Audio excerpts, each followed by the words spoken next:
सो दोस्तों, उम्मीद करता हूँ आप लोग अच्छे हो। तो चलते हैं VS कोड में बिना किसी टाइम लॉस करके। कहाँ गया VS कोड? हाँ, ये दिख रहा है नीला करके, बहुत अच्छी आइकॉन है इसकी। हाँ, तो मैं जो बताना चाह रहा था, तो पहले एज सच ये बोलना सही रहता है कि ये वीडियो सिर्फ उन लोगों के लिए है जो कि न्यू है, बिगिनर है। क्योंकि मैं खुद भी बिगिनर हूँ। तो अगर आप एक्सपीरियंस है तो एज सच आपको कुछ फ़र्क पड़ेगा नहीं, क्योंकि मैं जो भी आप दिखाने जा रहा हूँ वो आपको पहले से आता होगा। मुझे मालूम है आप लोग, कई सारे लोग आप लोगों में से है जो बहुत सारा एक्सपीरियंस रखते हो। तो मैं एक बिगिनर हूँ, तो मेरा बस चाहत इतनी है कि मैं खुद भी कुछ सीखूँ, आप लोगों को भी कुछ सिखाऊँ। साथ में पढ़ेंगे, साथ में सीखेंगे, साथ में आगे बढ़ेंगे। बस इतनी सी बात है। तो चलो शुरू करते हैं। यहाँ पर 2 फाइल है, इस दोनों को पहले तो डिलीट करते हैं, एकदम न्यू बनाते हैं। क्योंकि पुराना चीज़ क्यों यूज़ करना। अगर न्यू खरीदने की औकात है, न्यू बनाने की औकात है, तो पुरानी चीज़ क्यों यूज़ करना। हाँ, तो अभी लिखते हैं इंडेक्स डॉट HTML, index.html करके एक ई बनाया, उसको क्या बोलते हैं, फाइल बनाया। अब इसमें HTML बॉयलर प्लेट लेके आता हूँ, दिख रहा है आ चुका। अब इसमें स्क्रिप्ट टैग को ऐड करता हूँ। स्क्रिप्ट टैग बेसिकली आपका जावा स्क्रिप्ट फाइल को HTML फाइल में रन कराएगा। इतनी सी बात इसका पार्ट है। तो स्क्रिप्ट लिखते हैं, जो 3 नंबर पे जो है स्क्रिप्ट SRC, उसमें क्लिक करोगे तो ऑटोमेटिक SRC एट्रीब्यूट देगा आपके अंदर, SRC के अंदर।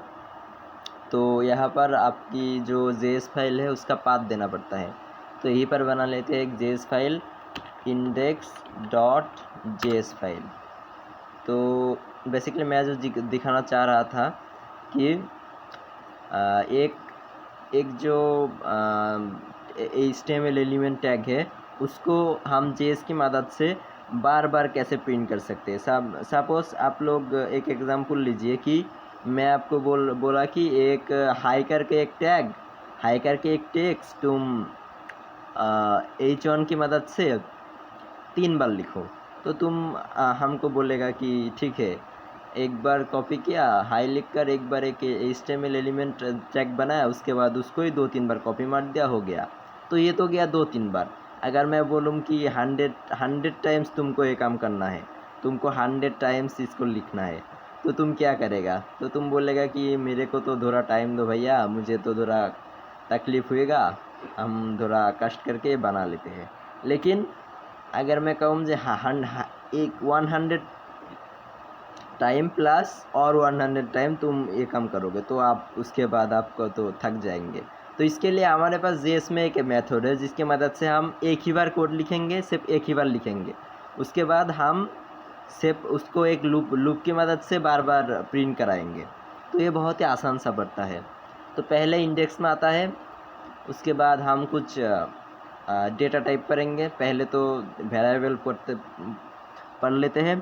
पहले जो वेरिएबल है वो है लेट तो न्यू वर्जन है, उसका पुराना वर्जन है बार करके एक वेरिएबल बनाते हैं। वेरिएबल बेसिकली है कि आपका जो डेटा है वो इसमें आप वेरिएबल बना के स्टोर कर सकते हैं। जैसे कि मैं यहाँ स्टोर कर रहा हूँ, सपोज़ मेरा नाम नाइम इस्लाम, ओके। मैंने मेरा नाम स्टोर कराया। अगर मैं इसको प्रिंट करूँ कंसोल लॉक करके, तो देखता हूँ नाम आता है कि नहीं। ऑब्वियसली नाम आएगा। तो इसके लिए हम यहाँ पर आकर ओपन विथ लाइव सर्वर करते हैं। लाइव सर्वर हमारा उम्मीद करता हूँ ओपन हो चुका है। उसके बाद हम लाइव सर्वर में इंस्पेक्ट करते हैं, यहाँ पर कंसोल पे आते हैं। शायद यहाँ पर हमारा नाम होगा, नहीं आया, क्या बात है। Attribute of script element is empty. Oh अच्छा, यहाँ पर हमने नहीं दिया है, पाथ कोई नहीं दिया है। इंडेक्स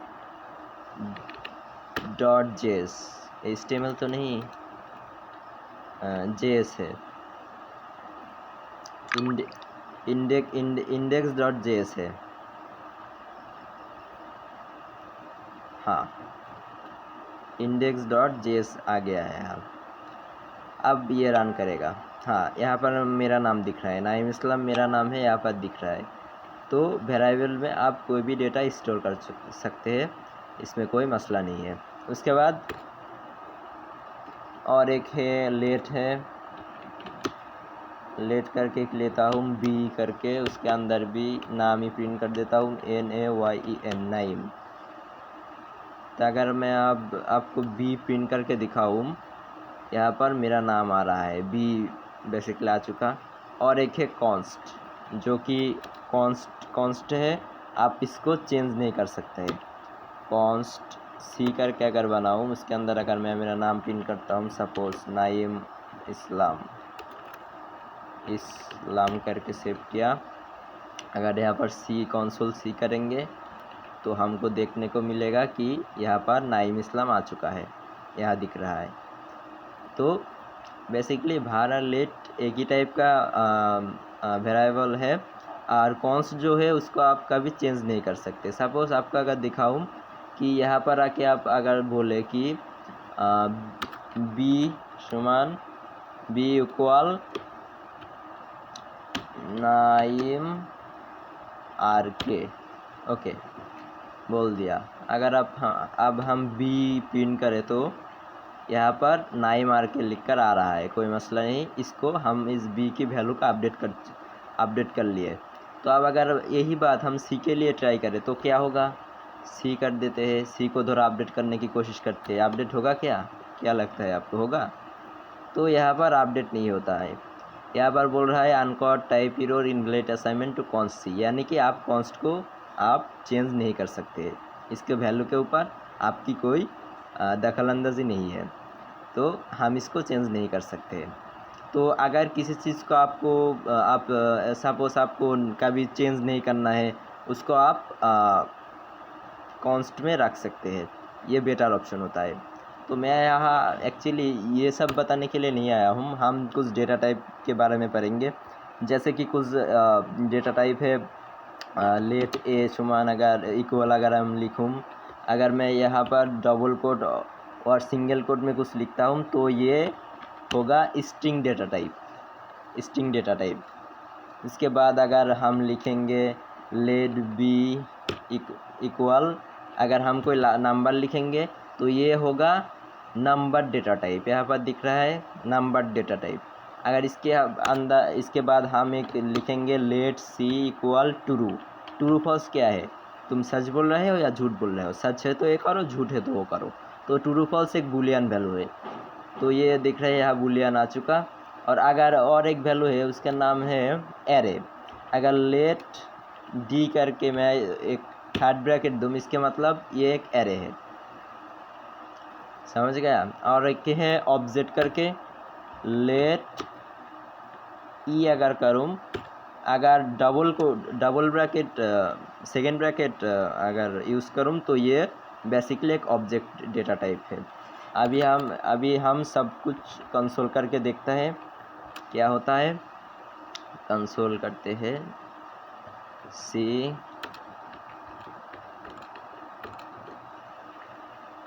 ए बी को कंसोल करें, सी डी को ई को। अभी यहाँ पर आते हैं तो पहले का कंसोल सॉरी हरी पे टाइप ऑफ देना पड़ेगा, नहीं तो हमको इसका टाइप नहीं पता चलेगा। तो लिखते हैं टाइप ऑफ लिख के अभी आएगा। अभी देखिए आ रहा है, पहली वाला जो हमारा है वो स्ट्रिंग है, दूसरा वाला नंबर है, तीसरा वाला बुलियन है, एरे भी चौथा वाला बेसिकली एक एरे है, डी एक एरे है, लेकिन इसको ये ऑब्जेक्ट मान के चल रहा है, कोई बात नहीं। उसके बाद जो आपका ई है वो भी एक ऑब्जेक्ट है, दिख रहा है, वो भी एक ऑब्जेक्ट है। जो आपका डबल और सिंगल कोट के अंदर है वो स्ट्रिंग है, जो आपका नंबर वैल्यू है वो नंबर टाइप डेटा टाइप है, जो आपका ट्रू फॉल्स बुलियन वैल्यू है वो बुलियन डेटा टाइप है, और एरे और ऑब्जेक्ट वो आपका ऑब्जेक्ट डेटा टाइप है बेसिकली। तो अब हम जो करने वाले हैं, हम जेएस की मदद से एक HTML एलिमेंट एक बार लिख के मल्टीपल टाइम उसको प्रिंट करेंगे। तो यहाँ पर हम पहले तो एक डिव बना लेते हैं, डिव उस डिप का कोई आईडी दे देते हैं। बेसिकली इसका आईडी दिया हेड, हेड दिया। हेड देने के बाद इसको जेएस में आकर सिलेक्ट करते हैं। सिलेक्ट कैसे करते हैं, लेट कोई वेरिएबल में हम स्टोर करेंगे तो हेड करते हैं, उसके बाद डॉक्यूमेंट डॉट क्वेरी सिलेक्टर करते हैं, document dot query selector. Query selector करके उसके अंदर क्या देंगे, उसके अंदर हमने क्या आईडी दिया और क्लास दिया। अगर हमने क्लास दिया तो डॉट लगाना पड़ेगा, अगर आईडी दिया तो हैश लगाना पड़ेगा। तो यहाँ पर हमने आईडी दिया तो हैश लगा के हम लिखते हैं ACAD। यहाँ से क्या होगा, हमारा ये HTML हेड एलिमेंट इस हेड वेरिएबल में स्टोर हो जाएगा। तो हम अब इस हेड को लेकर छेड़खानी कर सकते हैं, ये हमें अलाउ करेगा, नो प्रॉब्लम। उसके बाद हम चलते हैं जेएस पर फॉर लूप पार्ट में। ये बेसिकली एक लूप है जो बोलता है बार बार करो। अगर आप एक कंडीशन देंगे, उस कंडीशन अगर फुलफिल नहीं होता तो उतने बार इसको प्रिंट करो, अगर फुलफिल हो जाते हैं तो एग्जिट करके डन मत दो और प्रिंट मत करो। तो ये बेसिकली लूप है जो एक चीज़ को बार बार चलाता है, आपका कंडीशन जितना है उतनी बार। तो फॉर लूप लिखते हैं, कैसे लिखते हैं फॉर लूप, फॉर लिख कर एक फर्स्ट ब्रैकेट उसके बाद एक सेकेंड ब्रैकेट, जैसे कि आप लोग फंक्शन बनाते हैं।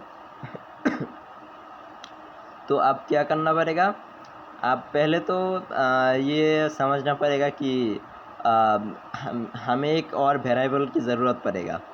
आप बोलेंगे क्यों, और एक वेरिएबल क्यों, हम इसे लेकर काम नहीं कर सकते क्या ब्रो। ये जो हमारा हेड है ये हमारा कंटेनर है, तो इसके अंदर हमको कंटेंट तो डालना पड़ेगा ना। तो उस कंटेंट के लिए हमको एक और वेरिएबल चाहिए, जैसे कि लेट ए ले लिया और एस ले लिया, एस समान इक्वल, अबे क्या हो गया तेरे को यार, क्या बोलूँ।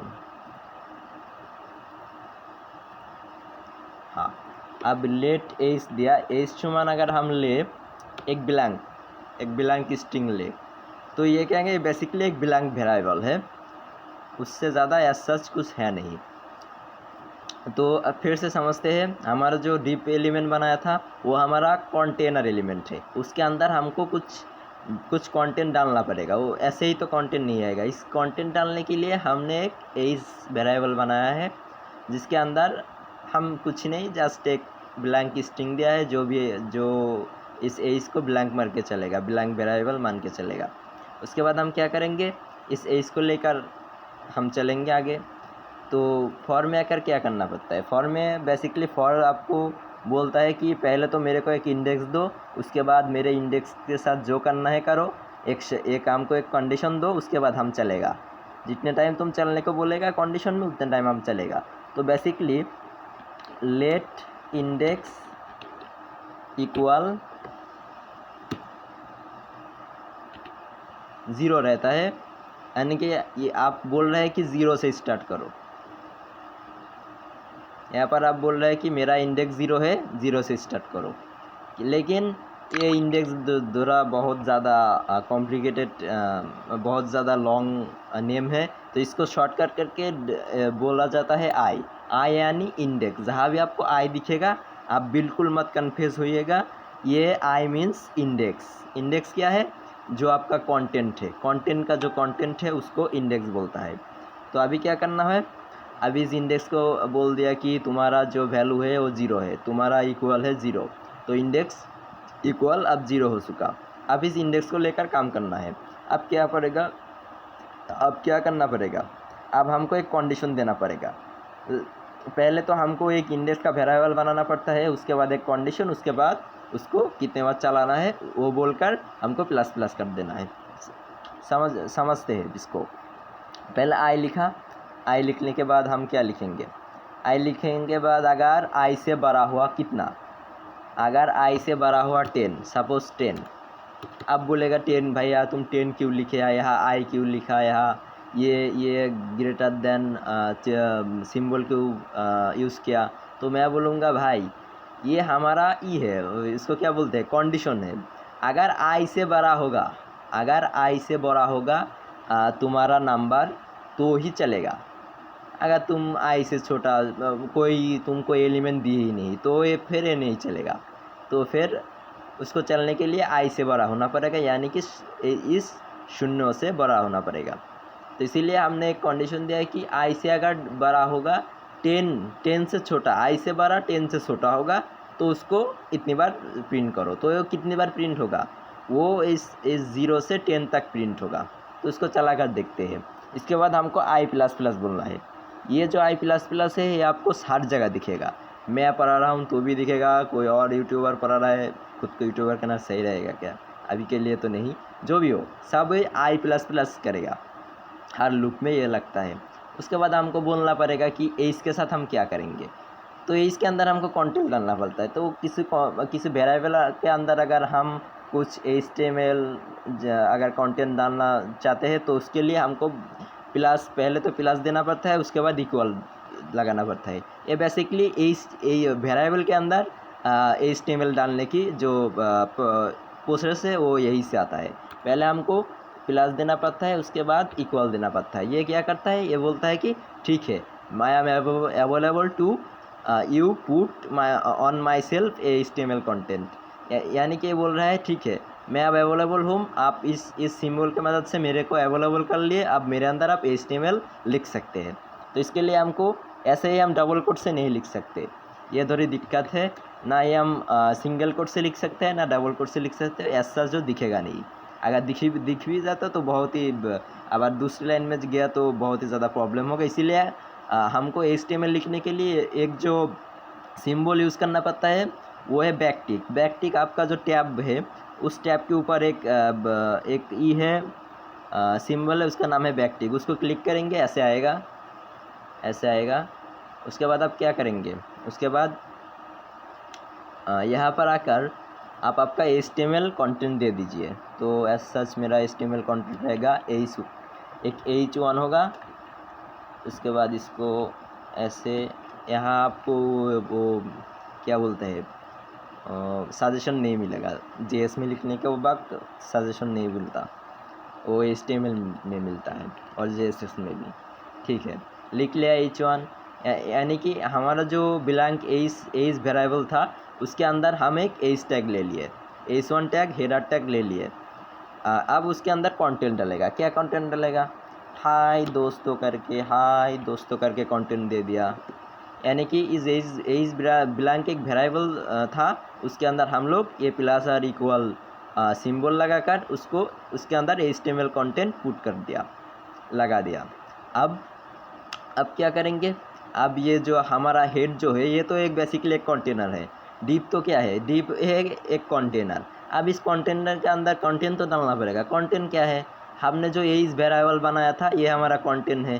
कंटेंट क्या है, कंटेंट है जो एज वेरिएबल के अंदर जो एज टैग दिया HTML एलिमेंट, ये कंटेंट है।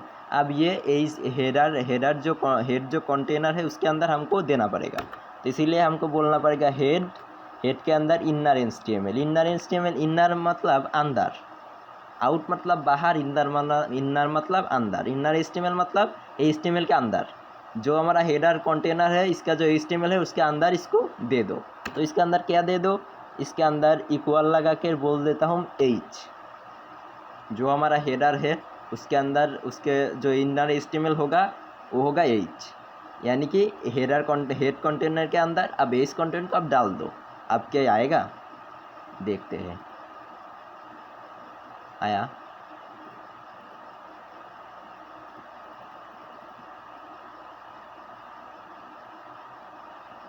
इसको ऑफ करते हैं, पहले तो सेव करते हैं इसे, उसके बाद ओपन विथ लाइव सर्वर करते हैं, देखता हूँ आया कि नहीं। हाँ आ चुका, देखिए दोस्तों, हमारा हाय दोस्तों हाय दोस्तों हाय दोस्तों हाय दोस्तों कितने दफ़ा प्रिंट हो चुका।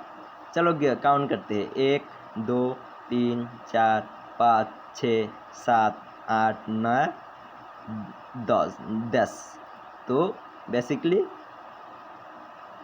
10 टाइम ये प्रिंट हो चुका। हाँ, ये 10 टाइम प्रिंट हो चुका। 1 2 3 4 5 6 7 2 3 4 5 6 7 8 9 10। इंडेक्स में आते हैं, कुछ ज़्यादा नहीं लग रहा है। हमने तो यहाँ पर 0 बोल दिए, उसके बाद बोला कि अगर 10 से छोटा है, आई से बड़ा 10 से छोटा, तो क्या 1 2 3 4 5 6 7 8 9 10, हाँ 10 टाइम आया है। ओके, कोई मसला नहीं इसमें। 10 टाइम क्यों आया है यार, या तो इक्वल नहीं लगाया, फिर भी क्या मसला है, जो भी है। तो बेसिक किसी बात है कि ये देखिए, हमने सिर्फ यहाँ पर एक बार कोड लिखा है, एक बार हमारा एक h1 करके HTML टैग बनाया, उसके बाद हम यहाँ पर इसके ऊपर फॉर लूप चलाया, तो इस फॉर लूप की मदद से ये मल्टीपल टाइम प्रिंट होकर आ गया। तो बेसिकली बात को समझे कि आपको अगर एक चीज़ बहुत जगह लिखना है, सपोज एक HTML कंटेंट, HTML एलिमेंट और इमेज टाइटल और समथिंग लाइक दैट, अगर आपको ऐसी कुछ बनाना है, तो ऐसी कुछ प्रिंट करना है, तो आप JS में आकर आप वो क्या बोलते हैं उसको, जो लूप है फॉर लूप के यूज़ करके आप मल्टीपल टाइम उसको एक कंडीशन की रेंडरिंग में चला सकते हैं। जैसे कि मैं यहाँ पर 10 तक कंडीशन दिया हूँ।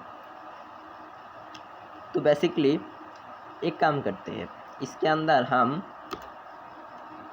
बैकटिक के अंदर हम एक ये शिफ्ट, अगर आप 4 चापेंगे, 4 की इंटर प्रेस करेंगे शिफ्ट के साथ, तो एक ये करके इसके ऊपर एक ऐसे एक लाइन आता है, उसको उस सिंबल को लेकर उसके बाद आप डबल सेकेंड ब्रैकेट को दे दीजिए।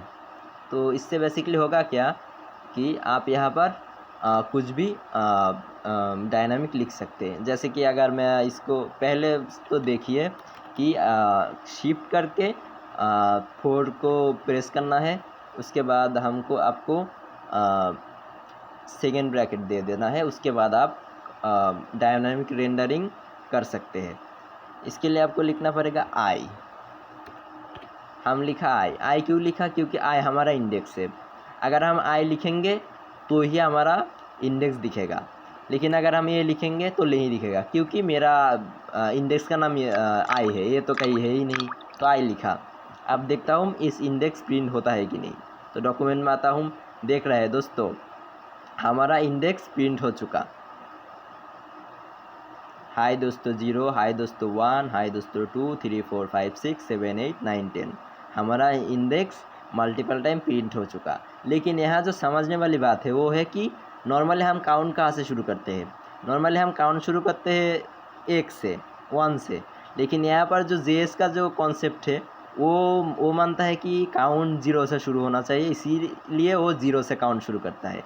JS में हर जगह आपको 0 से ही काउंट होना मिलेगा, आप कहीं भी JS में 1 से काउंट कराया नहीं सकते, क्योंकि ये JS का रूल का खिलाफ है। तो इसके लिए हमको क्या करना पड़ेगा, सॉरी यहाँ पर हमको इसको 1 करना पड़ेगा। मैं जो बोला वो भी सही है, वो एरे के लिए है, वो एरे के लिए था, ये भी सही है। लेकिन यहाँ पर जो गड़बड़ हुई है कि हमने जो आई का वैल्यू दिया है वो दिया है 0 दिया है, तो इसीलिए 0 से रेंडरिंग हो रहा है। लेकिन मैंने जो बात बोला वो एरे के लिए बिल्कुल परफेक्ट है। अगर एरे में आप कुछ भी देते हो तो उस एरे के अंदर 0 से काउंट होता है हमेशा। अगर मैं अब आई दे दूँ या आई की वैल्यू 1 कर दूँ, इसके मतलब कि 1 से अगर बड़ा हो तो 1 से लेकर 10 तक प्रिंट करो। तो अब क्या होता है आप देखेंगे, आप ये 1 से लेकर 9 तक प्रिंट करेगा। क्यों करेगा, क्योंकि हमने बोला है कि 1 से बड़ा आई मैन यानी 1 से बड़ा 10 से छोटा, यानी कि हमेशा 10 से छोटा वाला ही प्रिंट होगा, यानी कि 9 तक प्रिंट होगा। अगर आपको चाहिए कि नहीं 9 तक प्रिंट करके क्या करूँ, 10 क्या बड़ा रहेगा, तो इसके लिए आपको इक्वल सिंबल यूज़ करना पड़ेगा। उसके बाद आपको मिलेगा 10 तक। इक्वल बोलता है कि ठीक है 1 से बड़ा आई से हमारा आई जो इंडेक्स है उससे बड़ा एर, और 10 तक, 10 से छोटा लेकिन 10 तक। तो अगर आप इस ग्रेटर देन के बाजू में अगर आप इस इक्वल को लिखते हैं, इक्वल सिंबल को यूज़ करते हैं, तो इसका मतलब कि मुझसे छोटा लेकिन मेरे साइज़ का, मेरे इक्वल का। तो यही है बेसिकली। तो इसके तो ऐसे ही आप जो जेएस का जो ये है फॉर लूप है, ये यूज़ करके आप एक बार HTML कुछ एलिमेंट लिख के उसको मल्टीपल टाइम आप प्रिंट कर सकते हैं। तो ये एक कॉन्सेप्ट है फॉर लूप का। तो अभी एक और चीज़ देखते हैं। क्या चीज़ देखूँगा, एक और चीज़ देखते हैं कि हम इमेज यूआरएल कैसे क्रिएट करें। जैसे कि हाँ, जैसे कि आपको एक इमेज बार बार शो कराना है, मल्टीपल टाइम शो कराना है, ओके। एक ही इमेज है लेकिन आपको बहुत जगह वो यूज़ करना है, या आप बहुत बहुत सारे इमेज को एक बार में लोड करना चाहते हैं, तो इसके लिए आपको ऐसा फॉर लूप चलाना पड़ेगा। तो वो देखते हैं वो कैसे होते हैं। इसे HTML टैग में देखते हैं कि अगर मैं देखूं तो हमको अगर मैं इस वन टैग में ही दिखाना चाहता हूं, क्योंकि अगर मैं कंसोल में दिखाऊंगा तो आपको ऐसा उतना समझ में नहीं आएगा। तो मैं ये HTML एलिमेंट के अंदर ही दिखाना चाहता हूं। अगर मैं यहाँ पर एक ऐसे सिंबल देकर अगर लिखूं, जैसे कि मेरे पास एक IMG का फोल्डर है, उसके अंदर मैंने क्या रखा, उसके अंदर मैंने बहुत सारी इमेजेस रखा। जैसे कि flower image 1, flower image 2 .jpg, flower image 3 .jpg, flower image 4 .jpg, ऐसे करके हम बहुत ही मल्टीपल टाइप का इमेज रखा। तो अगर आपको सारे इमेज एक साथ प्रिंट करना चाहते हो किसी वेबसाइट में या किसी और काम के लिए, तो उसके लिए आपको क्या करना पड़ेगा। तो आपके पास सपोज अगर आपके पास 100 फ़ोटो है, तो उस पिक्चर के लिए आपको 100 पर, अगर आप HTML टैग को लिखेंगे तो आपको 100 टाइम्स ही लिखना पड़ेगा, इसके अलावा कोई चारा नहीं है। तो यही काम अगर हम JS में करेंगे तो वो बहुत ही ज़्यादा आसान पड़ते हैं, क्योंकि हमको डायनामिक रेंडरिंग करना आता है फॉर लूप के मदद से। अभी तक तो आ ही चुका होगा, मैं उम्मीद करता हूँ। तो इसके मदद से हम सिर्फ एक लाइन कोड लिखकर मल्टीपल इमेज लिंक जेनरेट करके उसको दिखा भी सकते हैं। जैसे कि मेरे पास सपोज इमेज करके एक फोल्डर है, उसके अंदर क्या है, फ्लावर करके एक इमेज का नाम है। उसके बाद क्या है, क्या है, हमारा है इंडेक्स, डायनामिक इंडेक्स, जो फॉर लूप के मदद से बार बार बढ़ेगा। I++ मतलब वो सिर्फ इंक्रीज़ हो रहा है। तो अब मैं अगर IMG जो मेरा फोल्डर है उसके अंदर मेरा फ्लावर करके एक इमेज का नाम है। उसके बाद क्या है, उसके बाद फ्लावर इमेज 1 हो सकता है, 2 हो सकता है, 3 हो सकता है। तो इस चीज़ को हैंडल करने के लिए हमको यहाँ पर एक डॉट लगाना पड़ेगा, क्योंकि यहाँ तक हमारा क्या होगा, फ्लावर के बाद हमारा आएगा इंडेक्स का जो नंबर है 1 2 3 4 5। लेकिन ऐसे करके तो आपको इमेज नहीं मिलेगा। तो इसके लिए आपको यहाँ पर इमेज का जो पाथ है उसको देना पड़ेगा। पाथ तो नहीं, एक्सटेंशन को देना पड़ेगा, JPG सपोज दे दिया। अब सेव करता हूँ। अब देखिए, गौर करिए इस पर। पहले आया इमेज फ्लावर 1.jpg, उसके बाद आया इमेज फ्लावर .2jpg, तारपर उसके बाद आया इमेज फ्लावर 3.jpg, उसके बाद आया इमेज फ्लावर 4.jpg, उसके बाद आया इमेज फ्लावर .5jpg, ऐसे करके 10 तक JPG आया। अगर यही काम आपको HTML एलिमेंट बना के करना होता तो आप 10 टाइम्स ये HTML कोड लिखते। लेकिन हम फॉर लूप की मदद से एक बार लिखने से बार बार प्रिंट करा चुके। तो आपको अगर कहीं टेक्स्ट बार बार प्रिंट करना पड़े या आपको कोई इमेज का सोर्स बार बार मल्टीपल टाइम प्रिंट करना पड़े, तो आप ये फॉर लूप यूज़ कर सकते हैं। इट्स वेरी यूज़फुल, ज़्यादा से ज़्यादा चीज़ों के लिए यूज़ होता है एवं यही यूज़ होता है। एंड ये यूज़ करना बहुत ही यूज़फुल होता है। एंड आपका समय, आपका टाइम बहुत ज़्यादा एक एज सच सेव करता है।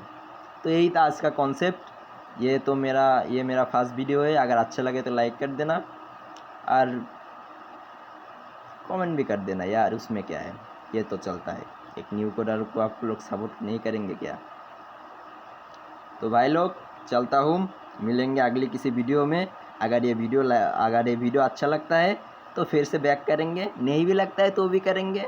अगर उसके बाद लगता है तो लाइक कर देना, और क्या।